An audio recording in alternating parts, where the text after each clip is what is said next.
करने वाली जिला संयोजक अखिल भारतीय विद्यार्थी परिषद जिला पुंछ। जैसा कि आप सभी के ध्यान में होगा कि जो 23 जनवरी 2025 को अखिल भारतीय विद्यार्थी परिषद द्वारा ये जो तिरंगा रैली पुंछ में निकाली जाती है, कुछ पॉलिटिकल लीडर जिनके बयान आते हैं कि जम्मू कश्मीर में तिरंगा रैली निकाली जा रही है और जो अखिल भारतीय विद्यार्थी परिषद है ये एक एंटी मुस्लिम ऑर्गेनाइजेशन है। मैं उन तमाम लीडरों को ये चीज बता देना चाहता हूँ कि जब 2021 में महबूब मुफ्ती का बयान आया था कि अगर धारा 370 के साथ कोई छेड़खानी होती है तो इस जम्मू कश्मीर में तिरंगे को उठाने वाला कोई नहीं होगा। वहीं अगर 26 जनवरी 2022 की बात करें तो कश्मीर में गुलबकार रोड में 100 मीटर लंबे तिरंगे को तिरंगा यात्रा निकालने वाला अगर कोई है तो वो अखिल भारतीय विद्यार्थी परिषद के कार्यकर्ता है। मैं उन तमाम लीडरों को ये बता देना चाहता हूँ, जैसा उन्होंने बोला कि अखिल भारतीय विद्यार्थी परिषद एक एंटी मुस्लिम ऑर्गेनाइजेशन है और एक भाजपा की स्टूडेंट विंग है। मैं उन्हें बता देना चाहता हूँ कि अखिल भारतीय विद्यार्थी परिषद की स्थापना 9 जुलाई 1949 में हुई थी, जबकि भाजपा की स्थापना 6 अप्रैल 1980 में हुई थी। इसका मतलब हम जो पिछले 31 साल से अखिल भारतीय विद्यार्थी परिषद काम कर रही है वो किस ऑर्गेनाइजेशन के लिए कर रही है। तो ये जो सो कॉल्ड फेसबुक के पोर्टल की बात करें जिन्होंने ये न्यूज चलाई है कि अखिल भारतीय विद्यार्थी परिषद एक भाजपा की स्टूडेंट विंग का एक स्टूडेंट विंग है, उन्हें मैं ये बता देना चाहता हूँ कि जर्नलिस्ट साहब, घर के अंदर बैठ के कैमरे के सामने आने से कोई जर्नलिस्ट नहीं बन जाता। सामने आए, सामने आके पहले पूरी हिस्ट्री पढ़े कि विद्यार्थी परिषद क्या चीज है और भाजपा क्या चीज है। युवाओं के प्रेरणा स्रोत स्वामी विवेकानंद जी ने कहा था कि उठो जागो और तब तक बढ़ो जब तक अपने लक्ष्य की प्राप्ति ना हो जाए। मुझे ऐसा लगता है कि कहीं ना कहीं मुझे अटल बिहारी वाजपेयी जी की कुछ लाइनें याद आती हैं। उन्होंने कहा था कि ये भारत कोई भूमि का टुकड़ा नहीं, ये एक जीता जागता राष्ट्र पुरुष है। अटल जी ने कहा था कि ये वंदन की धरती है, ये अभिनंदन की धरती है, इसकी नदी नदी हमारे लिए गंगा और इसका कंकर कंकर हमारे लिए शंकर है। हम जिएंगे तो इस भारत के लिए और मरेंगे तो इस भारत के लिए। मरने के बाद अगर गंगा जल में बहती हमारी अस्थियों को कोई कान लगाकर सुनेगा तो एक ही आवाज आएगी, भारत माता की जय। मेरा नाम जबरान अहमद है, मैं पुंछ का रहने वाला हूँ। तो सबसे पहले तो मैं शुक्रिया अदा करूँगा जो हमारे साथ मीडिया वाले आए, इन भाई का जिन्होंने कीमती समय निकाल कर हमें वक्त दिया और हमारी बात सुनने के लिए आए। तो जो हमने 23 तारीख को तिरंगा रैली निकाली, इस पर महबूबा मुफ्ती ने कहा कि ये जो है तिरंगा रैली नहीं निकालनी थी, क्योंकि हमें ये जो हमने पुंछ में तिरंगा रैली निकाली है स्टूडेंट ने निकाली, हमने हर स्कूल को हमने इनवाइट किया क्योंकि बच्चों ने निकाली, कोई बड़ा मतलब थे, लेकिन हम 50 फीट का झंडा हमने अपने कंधे पर लेकर तो पूरे पुंछ में हमने पूरे मतलब नारेबाजी हमने भारत माता की बोला। ठीक है, उसके बाद मैं यही कहना चाहता हूँ कि ये 2021 में कहा था कि हमारे देश को कंधा देने वाला कोई नहीं रह गया। मैं यही कहना चाहता हूँ कि 2000 कंधा देने वाला तिरंगे को कोई है तो वो हमारे अखिल भारतीय विद्यार्थी परिषद या हमारे कार्यकर्ता हैं।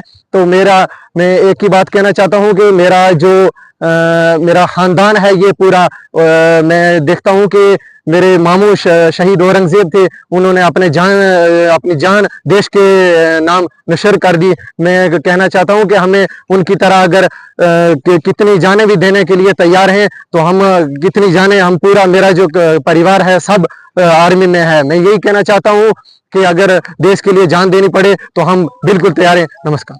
Khajuria, state executive member, ABVP Poonch जिला। सबसे पहले मैं ये कहना चाहती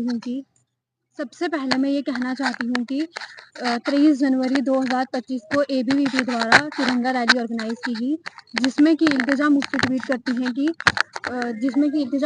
करती हैं एबीवीपी एक पॉलिटिकल पार्टी है और एंटी मुस्लिम ऑर्गेनाइजेशन है। जबकि मैं उन्हें स्पष्ट रूप से बता देना चाहती हूँ कि एबीवीपी एक एंटी मुस्लिम ऑर्गेनाइजेशन नहीं है और ना ही पॉलिटिकल पार्टी है। एबीवीपी एक राष्ट्रीय छात्र संगठन है जो कि छात्र की हित के लिए काम करता है। मैं ये कहना चाहती हूँ कि इल्तिजा मुफ्ती को सबसे पहले अपना होमवर्क करना चाहिए, देन सोशल मीडिया यूज़ करना चाहिए। इल्तिजा मुफ्ती दोबारा ट्वीट किया गया कि मतलब ये एबीवीपी एक एंटी मुस्लिम ऑर्गेनाइजेशन है, ऐसा कुछ भी नहीं है। मैं उन्हें स्पष्ट रूप से बता देना चाहती हूँ। उनके कहना ये था उनका कि एबीवीपी तो बस बहाना है, तिरंगा ही उनका निशान है। मैं एक सामाजिक कार्यकर्ता हूँ। जैसे कि मुझे एक कॉल आती है कि एक प्रेस कॉन्फ्रेंस जो रखी गई है एबीवीपी के वीपी जो छात्र हैं हमारे उनके द्वारा रखी गई है, क्योंकि एक 23 जनवरी को जो है तिरंगा रैली निकाली गई थी उस रैली के चलते इल्तिजा मुफ्ती ने कहा था कि ये जो है एक पॉलिटिकल संगठन है, ये आरएसएस के साथ मिलकर जो है देश में विभिन्न प्रकार की भ्रांतियां जो फैला रहे हैं, लोगों को गुमराह कर रहे हैं। तो मैं इल्तिजा मुफ्ती से सिर्फ एक बात कहना चाहती हूँ कि सबसे बड़ी बात है कि आप भी एक यूथ का हिस्सा है। आज पूरे ऑल ओवर इंडिया में आप देखें तो एबीवीपी के जो स्टूडेंट है जगह जगह छात्रों के जो है अधिकारों के बारे में उनको ज्ञान दे रहे हैं, देश को जो आगे ला सके, जिसको आज हम कहते हैं कि बच्चे हमारे स्टूडेंट हमारे देश का मुस्तकबिल है। तो क्या तिरंगा रैली निकालने में इल्तिजा मुफ्ती को इतनी तकलीफ क्यों होगी? क्या उनको अगली पब्लिसिटी चाहिए? क्या वो ये चीज भूल चुके हैं कि पढ़ी लिखी वो एक यूथ है? क्या इल्तिजा मुफ्ती ने आज सिर्फ एबीवीपी पे निशाना नहीं साधा है, उन्होंने तमाम उस माँ, उस बेटी, उस पत्नी पे गाली दी है जिसका भाई, जिसका पति और जिसका बेटा एक फौजी है। तिरंगा हम सबकी शान है, भारत की शान है।